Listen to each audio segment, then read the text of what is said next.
But were they living a lie? He had built up this persona he just couldn't live up to.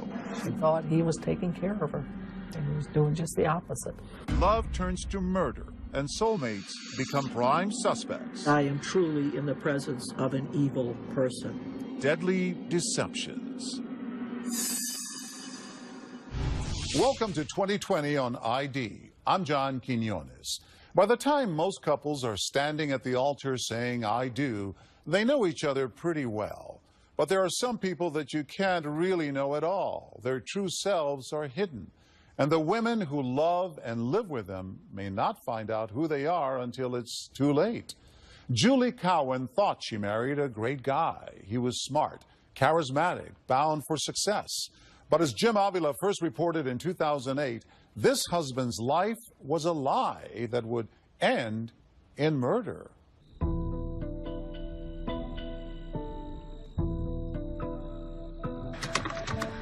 I've been married for 5 years. We've had our ups and downs, but for 95% of it, I love being married to James.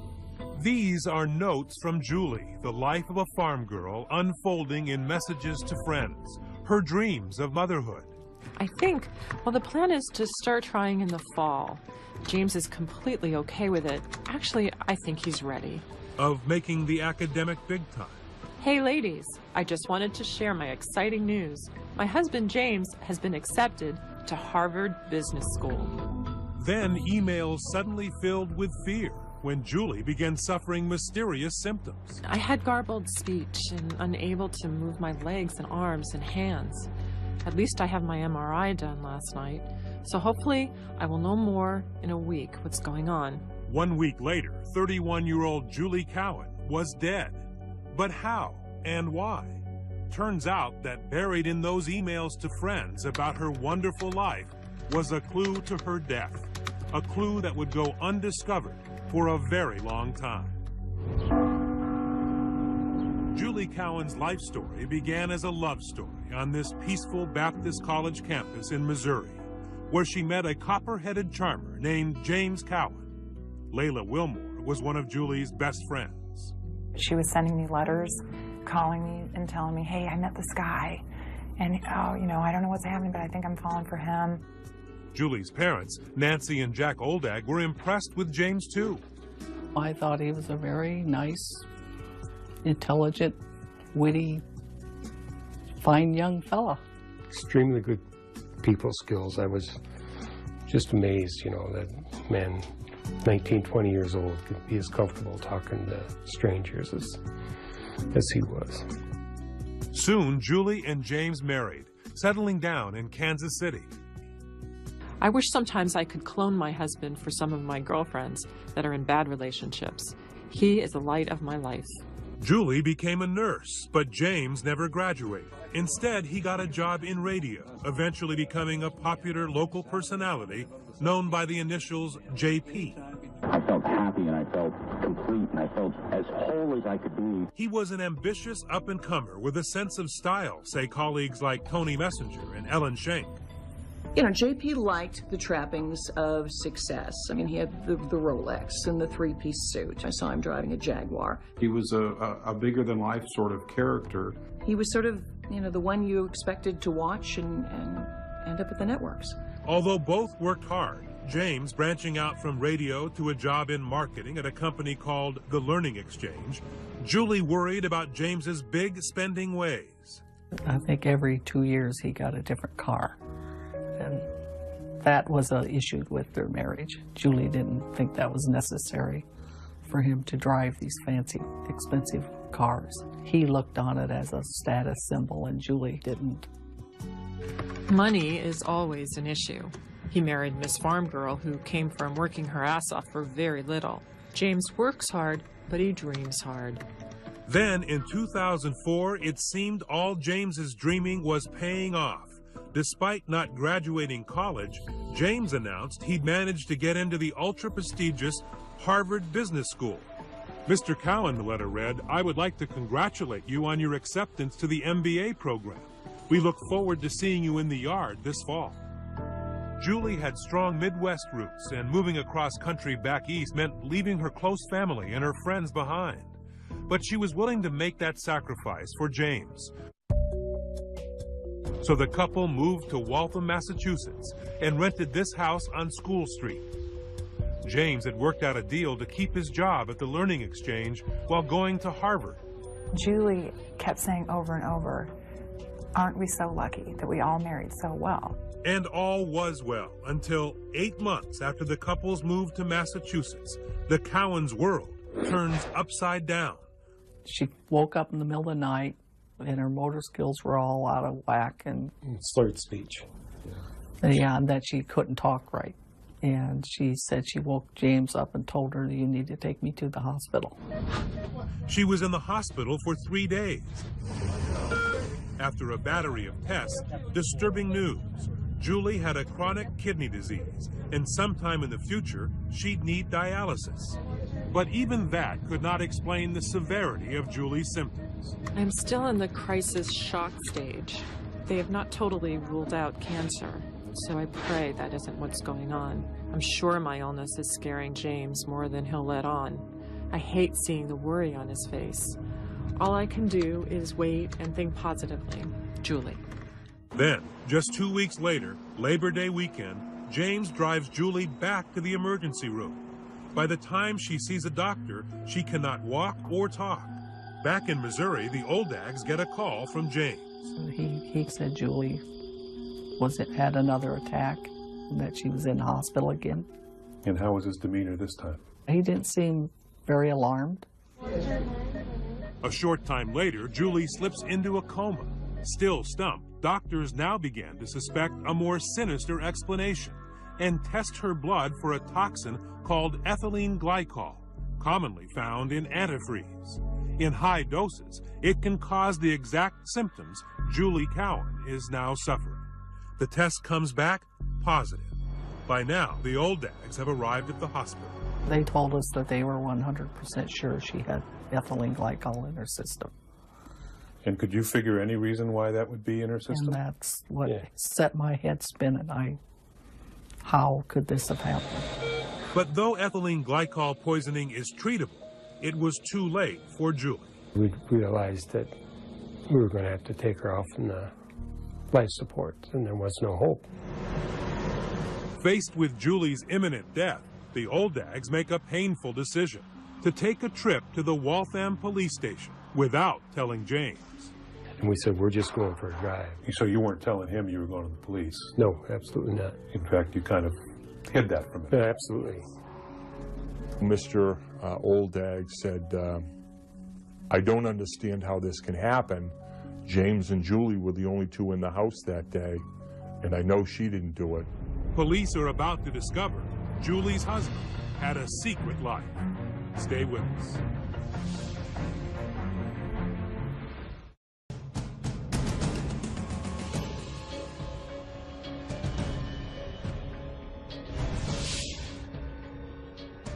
It has been just a few weeks since Julie Cowan died, a mysterious case of ethylene glycol poisoning.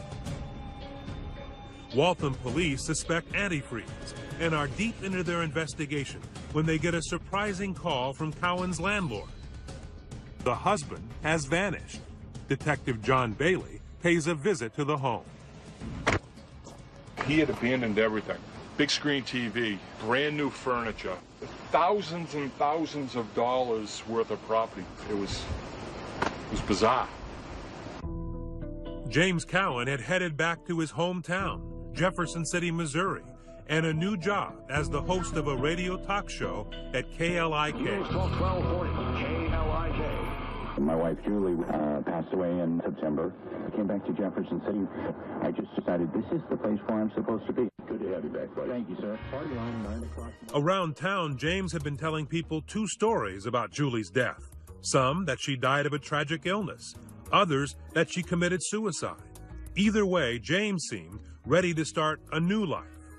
He had just started dating somebody, and he seemed to be very interested in kind of settling down and maybe having kids. But close family and friends like Layla and Ted Wilmore knew the real story, that Julie had died of ethylene glycol poisoning, and police were asking a lot of questions about James. He was their prime suspect. We asked him, know, aren't you a little bit worried about the way things look? And he said, you know, guys, I don't think I would be indicted for this, and if I were indicted, I wouldn't be convicted. It'd be a circumstantial case. We knew the case was circumstantial. We did the best we could as far as investigating. Over the following months, police discover a series of disturbing secrets about James, information they were quietly sharing with Julie's parents, who eventually came to the horrifying conclusion their son-in-law might be guilty of killing their only daughter. I asked the detective, I said, do you care if I confront him? And he said, don't. So you took their advice. It's not that we didn't want to. Yeah. We just knew that it would not be a productive thing to do. So the Oldags wait. Finally, more than a year after Julie Cowan's death, Detective Bailey travels to Missouri to make a dramatic arrest during the middle of James's radio show. We knew he was on the air. I saw him coming out of his radio booth. Do you know why we're here? And do you know who we are?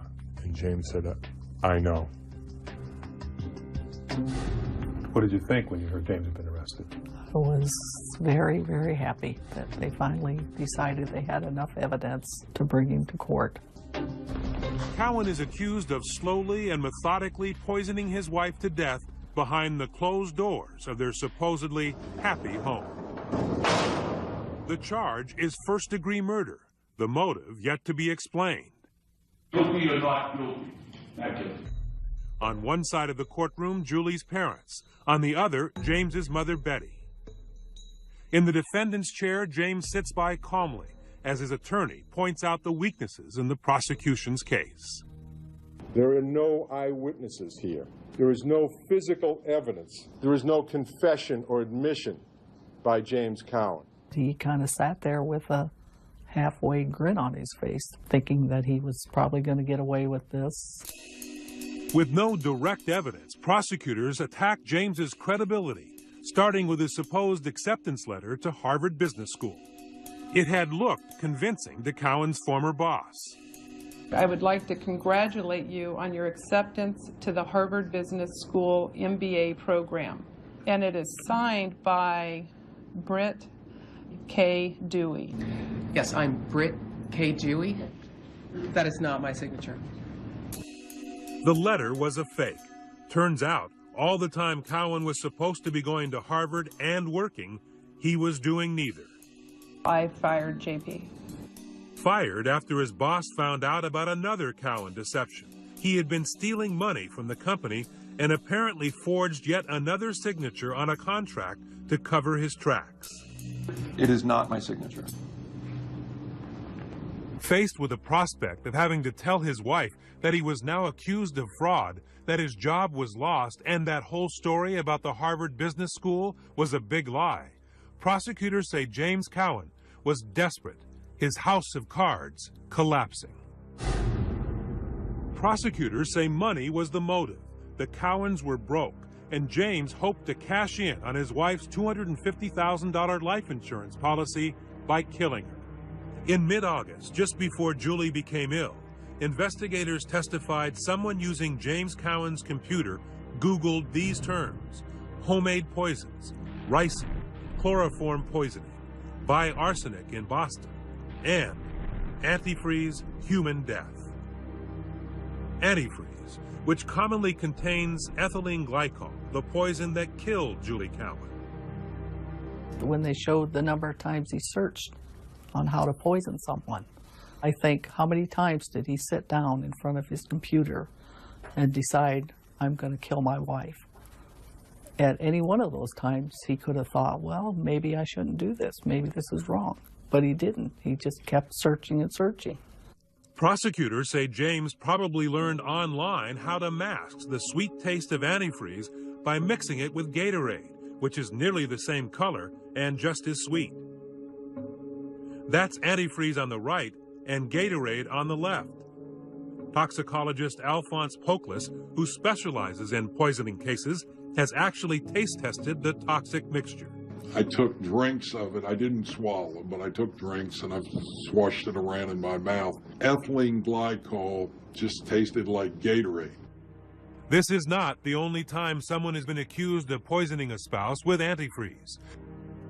In March of 2009, Stacy Castor, the woman who became known as the Black Widow, was convicted for killing her second husband with antifreeze. And in 2007, Lynn Turner was convicted of poisoning her boyfriend, apparently with Jell-O laced with antifreeze. In both cases, it was later discovered that the women's previous husbands had also died of antifreeze poisoning. Evidence of a person's... And in 2008, Kenosha County, Wisconsin DA Bob Jamboys successfully prosecuted Mark Jensen for murdering his wife, Julie, using antifreeze. Jamboys says it's an agonizing death. You start having difficulty breathing, there's a rapid pulse rate, you start vomiting, you become nauseous, you become terribly thirsty, and then in the third stage your kidneys start to shut down, and as your body is shutting down, you're experiencing this agonizing, horrible way of dying. It's a terribly sick feeling, and then ultimately you can become comatose. According to the American Association of Poison Control Centers, in 2007, there were more than 5,700 intentional and unintentional cases of ethylene glycol antifreeze poisoning in the U.S., resulting in 27 deaths. But with so many known cases of antifreeze poisoning, why had Julie Cowan's doctors not caught it earlier? Because Julie had waved them off. The doctors kept asking her, "Are you sure you aren't getting some kind of poison?" She kind of laughed about that and thought it was completely ridiculous. But medical examiner Farrell Sandler, who reviewed Julie Cowan's records, says it's clear she was exposed to the deadly chemical for weeks. Acute and chronic ethylene glycol intoxication. Chronic means over a period of time. Defense lawyers pressure Sandler to admit poisoning is not always homicide. Another possibility would be an accident, and a third possibility would be a suicide. Correct. But the expert is convinced Julie, a registered nurse with access to all kinds of drugs, would not kill herself this way. This is not a painless way to die. It didn't make sense that a nurse would put herself through that, a suffering type of extended, long death like this. So could it have been an accident? That seemed to be James's story, and he had two wildly improbable versions of what might have happened. He told some people Julie had gone for a walk the day before she lapsed into a coma and died, and strangely speculated that maybe she had found a Gatorade bottle filled with antifreeze on the street somewhere and then drank it. He also told other people that he actually saw her drinking from a Gatorade bottle. I mean, these stories they were just so far-fetched. Police never found antifreeze or Gatorade in the Cowan home, but they knew Julie was drinking the brightly colored energy drink. How? Julie told them in one of those chatty, heartfelt emails to friends, in this case to co-worker Jill Lawson. Julie responded, "I think today is better. I still have episodes where I feel like my face is going to vibrate off my head." Then, buried in the email, the critical clue. "James keeps wanting me to drink Gatorade, and my taste buds just can't handle anything citric." There it was, from Julie herself, James encouraging her to drink Gatorade. It was like Julie was there talking about it, and she thought he was taking care of her. And he was doing just the opposite. On the outside, he portrayed himself as a caring, loving husband, and the cruelty that goes with a slow, poisoning death, I found that very, very cold. The final witness read one of Julie's last emails. As she is drifting towards death, Julie writes not of concern about herself, but of her unending love for James, a man she has no idea may be killing her.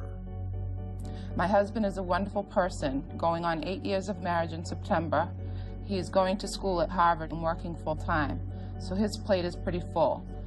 I don't want my illness to mess that up for him. Hope to talk with you soon. Julie Keown. Closing arguments. He premeditated this. He chose this extremely cruel way to kill her. This couple loved and cared for each other.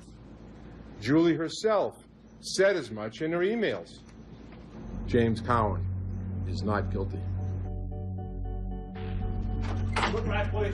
The verdict and words you rarely hear from the mouth of a judge. Stay tuned.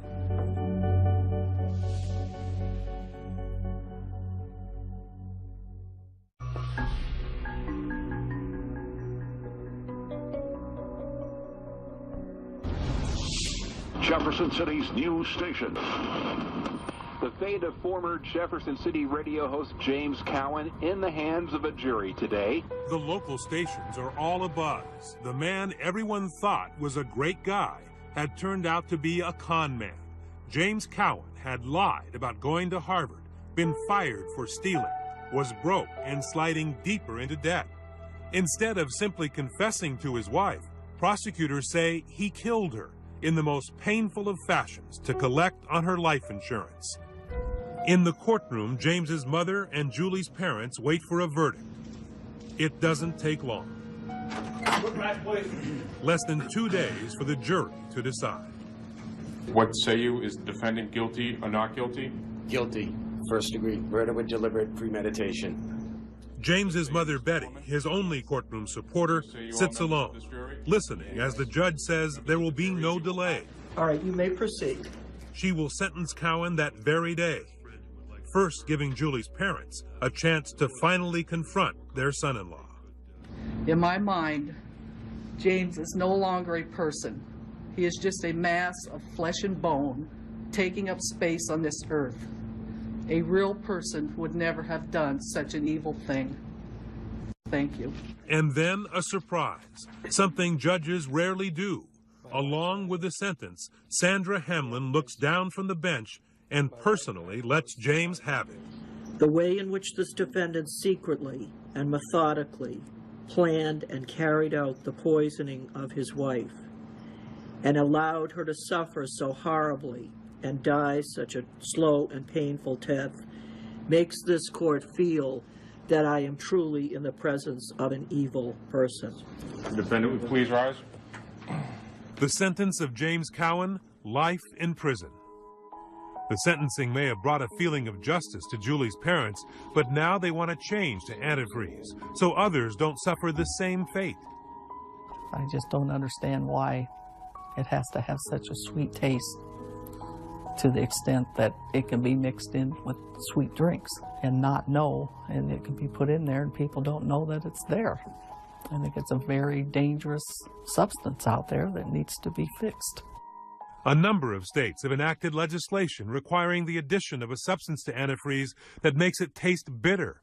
But that's all too late to help Julie Cowan, who leaves behind family and friends still devastated by her death and shaken by the betrayal from the man she thought loved her so much. He has ruined so many lives. He took her life and robbed us of her, but he's ruined his own life in the process. But I think that it was meticulous, it was calculated. It is mind-boggling. I think that he is a broken person. I see him as a broken person. This guy deceived us so badly and so easily, you know. And now I can look back and I can say I should have seen this and this and this. I didn't check up on it. Julie was such a good person. You know, it wasn't like he was married to someone who didn't care about him. She would have went to the ends of the earth for anything he wanted. Loved him till the end. Till the end.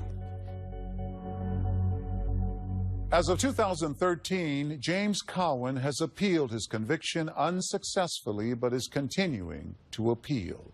Major marketers in all 50 states now say they only sell antifreeze that includes a bitter-tasting agent.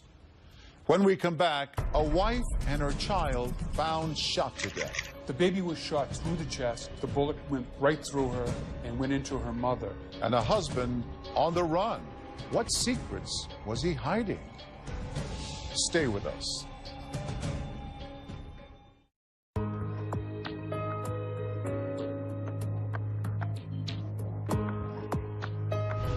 Rachel Entwistle was happily married. She had a beautiful baby daughter, and her husband had a good job and plenty of money. What she didn't know was that her husband was a first-class liar. And as ABC News first reported in 2008, he would do anything to keep his lies a secret.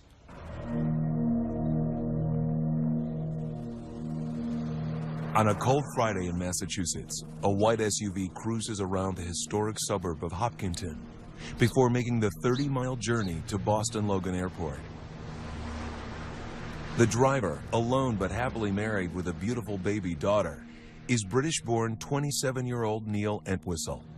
He parks BMW and heads toward the terminal building. There's pictures of him at ATM machines, plugging his code in. You know, this very creepy, kind of strange smile, this faraway look that he has.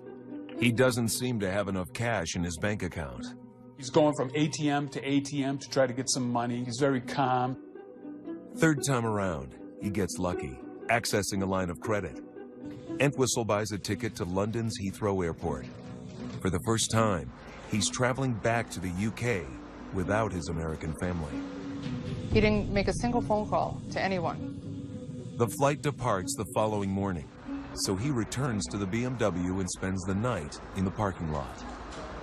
When surveillance cameras capture Entwistle heading for British Airways Flight 238 at 8:20 in the morning, he's carrying no baggage, just his passport and a one-way ticket. He just looked like a nut. He just looked like he was soulless, like it was gone. Lights out for Neil Entwistle. He was leaving behind the happiest family imaginable. Just 10 days earlier, they'd rented this gracious 4-bedroom property and posted pictures online so that family in the UK could share in their happiness. Smiling couple, beautiful couple on their honeymoon with their baby. The photographs show a classic, happy, loving family. Neil is hoisting Lily to put Christmas ornaments on top of a tree, and he's laying down on the floor with his baby girl on his belly, and it's all classic images of new dads. And he didn't strike anyone as being anything other than that. Neil's wife Rachel was planning a big housewarming party for the coming weekend. She has this new baby. She's 9 months old. She wants her friends to know, look, I've arrived, look at my fantastic life. But on Friday afternoon, the same day that husband Neil had gone to the airport, Rachel and their infant daughter Lillian were nowhere to be found.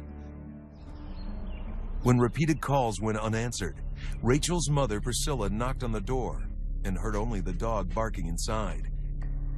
She called Hopkinton police, who made a quick walk through the house, saw nothing out of order, and then began searching the neighborhood. By morning, the family was frantic. Rachel's stepfather, Joe Matarazzo, called his old friend, former Boston cop, Joe Flaherty. He needed some help, that they couldn't find Rachel and Neil and the baby. Flaherty asked police to search the house again.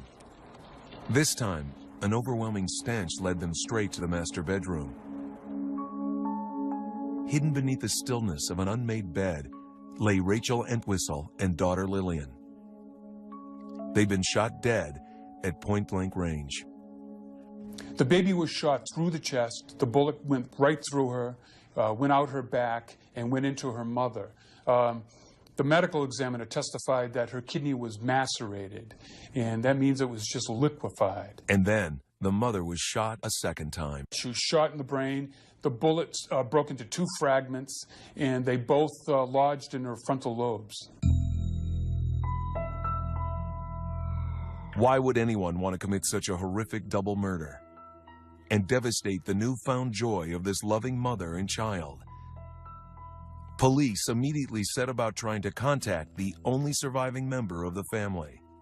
They didn't know whether Neil was going to be found in the trunk of a car somewhere, and it could have been a home invasion. Something terrible could have happened to the whole family. 3 days later, State Trooper Bobby Manning reached Entwistle by telephone at his parents' home in the north of England. He was preparing to describe this unspeakable crime to a much-loved husband and father. But it soon became apparent that Neil Entwistle himself had seen the dead bodies in the master bedroom. Yet, inexplicably, he didn't call for help. I pulled the covers back, and that's when I saw Lily. Lily was such a mess. He pursued a line of question which revealed that Neil Entwistle must have, or in all likelihood, had information about how they were killed, because Neil Entwistle revealed facts that could not have been known to him. A hole mouth and nose were covered. It was almost like it was bubbles. You pulled the bed sheet over them? Almost felt like I was closing them off. I don't know why I did it. Entwistle said that having encountered such a horrific scene in his own bedroom, he thought of taking his own life, using a knife on the kitchen counter. I just couldn't do it. I think it was almost the thought of how much it was going to hurt. It never crossed your mind whatsoever to call 911? No. He didn't call for an ambulance, nor did he call Rachel's parents. The police officer kept him talking for 2 hours. It was a truly professional piece of police work, and Neil fell right into the trap. As the 2-hour conversation came to a close, Neil Entwistle, grief-stricken father, had become Neil Entwistle, the prime murder suspect. A warrant was issued for his arrest. British police officers picked up Entwistle at a subway station in London and prepared to fly him back to Boston. But even as they did, it still seemed inconceivable that Neil Entwistle could have committed such an unspeakable crime. People swear up and down that this guy was a loving dad and a doting husband, and people were willing to accept Neil because Rachel was so happy. Like, she was blissful. The romance of Rachel and Neil Entwistle began on the banks of the River Ouse in York. 19-year-old Rachel had arrived at the university on a 12-month scholarship. A small but successful track athlete in high school, she was selected to cox the rowing team. Neil Entwistle was one of the crew. So you can just picture it. I mean, she's on the back of the boat, and, you know, they're living the college dream. Neil was immediately smitten with Rachel. She was this bubbly American. He was kind of the shy, very quiet, very reserved. And the two just kind of fell in love. Just 2.5 years after meeting at York University, their wedding would take place in Massachusetts. It was a classic New England affair, attended by both sides of their transatlantic family. People describe that wedding as glorious. Affectionately known as Auntie, Rachel became the most popular teacher at St. Augustine's Catholic High School in Worcestershire. Meanwhile, husband Neil had found a job as a computer specialist, doing what he claimed was intelligence work for the British government. But he was soon disenchanted. Neil started to gripe that he'll never amount to anything. I'm just a coal miner's son. I'll never get anywhere with this accent. So, after Lillian, nicknamed Lilybean, came along, the Entwistles made plans to start a new life in America, living with Rachel's parents until Neil could find work. The family embraced him too. Neil's father-in-law, Joe Matarazzo, included him in weekly outings to a gun club, where he practiced with Joe's .22 caliber pistol. Neil certainly acted like he was on his feet financially. He told Rachel that he was still receiving a monthly income of $10,000 from that top-secret intelligence contract back in the UK. Entwistle would even pay for the meals when the family went out to eat. It would be with a credit card. Every indication to them was that he was secure. He was secure in the relationship, and he was secure in his financial situation. But it was all a lie. Entwistle wasn't receiving money from the UK, and his credit cards, he held at least 8, were all maxed out. District Attorney Jerry Leone says it became apparent that Neil Entwistle had become an expert at hiding the truth from his family. There were two sides to Neil Entwistle. We know this because each and every day of his life, as we developed the evidence, we find that there's a Neil Entwistle that people knew by way of appearance, but now there's a Neil Entwistle we know because of what the reality was. Overdue bills and shut-off notices were mounting. Secretly, his life was unraveling. And the U.S. job search wasn't going too well either. Another even more disturbing side of Neil Entwistle later emerged when police investigators found that on the sly, he'd launched several shady internet businesses. And here's Neil. He had built up this persona he just couldn't live up to. And instead, he started selling penis enlargement kits online and trying to bilk eBay customers. But even with angry customers refusing to pay, Entwistle would not admit to his family that he was close to broke. Instead, he kept up the ruse. The James Bond-like man of means with a cash flow problem. Nevertheless, after just a few months with the in-laws, he moved Rachel and Lillian into an expensive new home. And his private relationship with Rachel was changing too. Entwistle became obsessed with internet sex. He joined a service called Adult Friend Finder and took a picture of himself reclined in a lawn chair at the home of Rachel's parents. Naked and fully aroused, laying in his in-laws' backyard. It would have meant that he had to lay down in the backyard of this suburban house, take his clothes off, and take his own photograph. It's just shocking. Entwistle's attorney says this is not his client. But investigators did confirm that Entwistle posted this caption along with the image.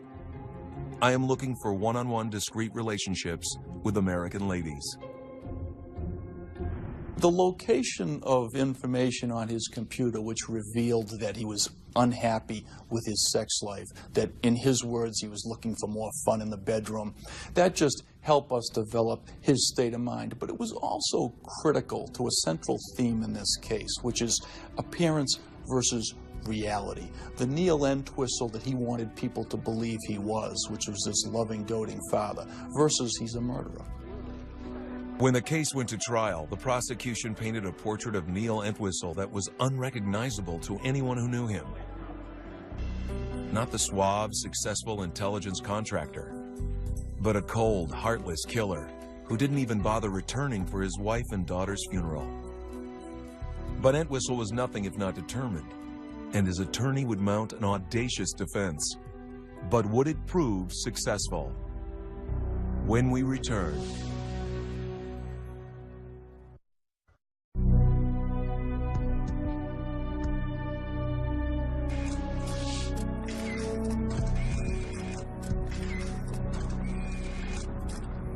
You see Neil Entwistle, and he looks like the GQ type of husband.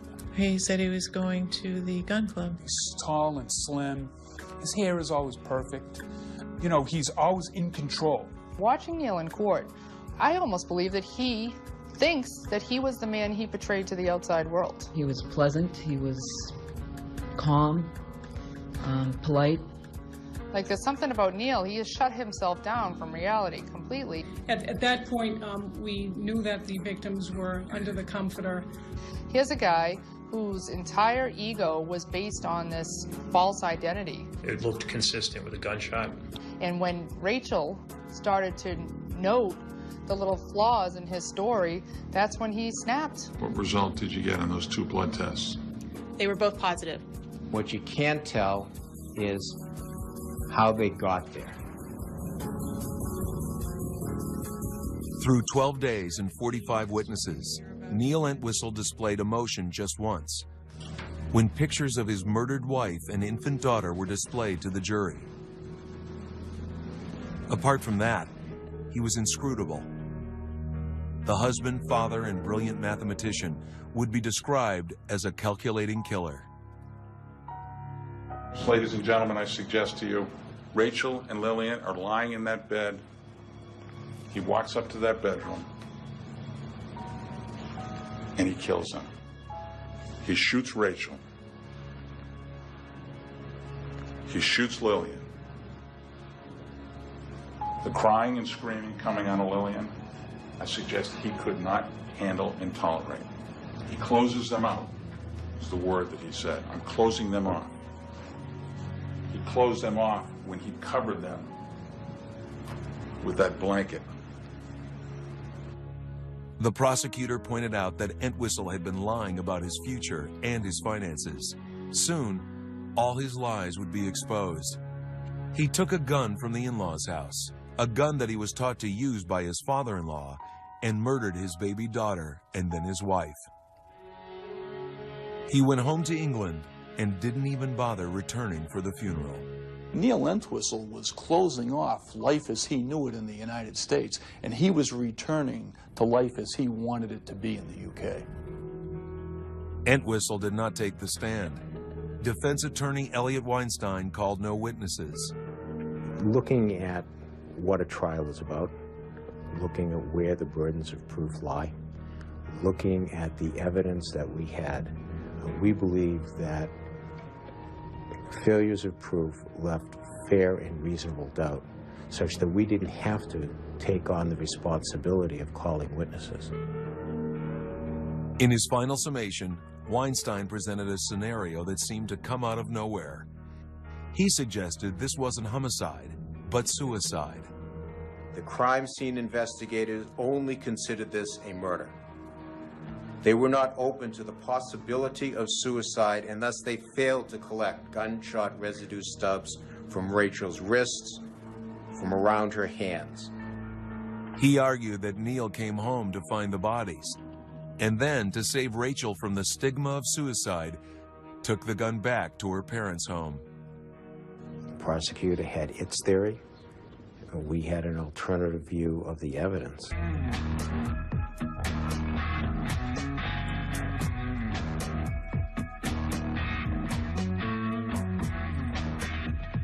The jury deliberated for 2 days, evaluating Entwistle's secret appetite for online sexual encounters, his 2-hour phone call with a state trooper.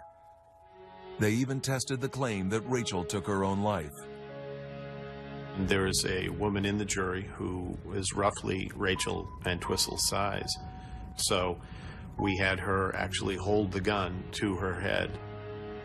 The gun was fired from a further distance away than she could possibly have held it.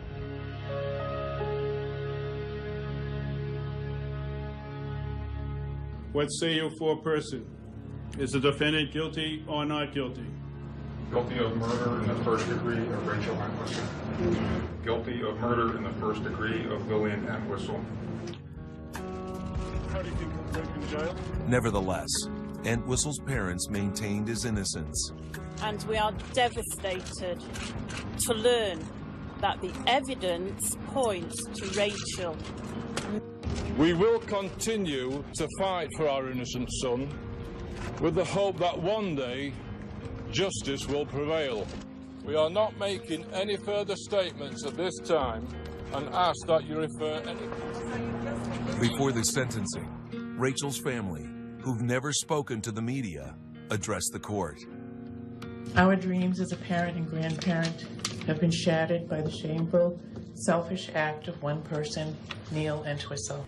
Suffering does not begin to describe what we have been enduring without our beloved Rachel and Lillian, who gave our lives such purpose and meaning. The jury has found the defendant. Then the man who appeared to be a loving father and doting husband was given 2 concurrent life sentences. These crimes are incomprehensible. They defy comprehension because they involve the planned and deliberate murders of the defendant's wife and 9-month-old child. Just 9 days before she died, Lillian Entwistle was baptized in a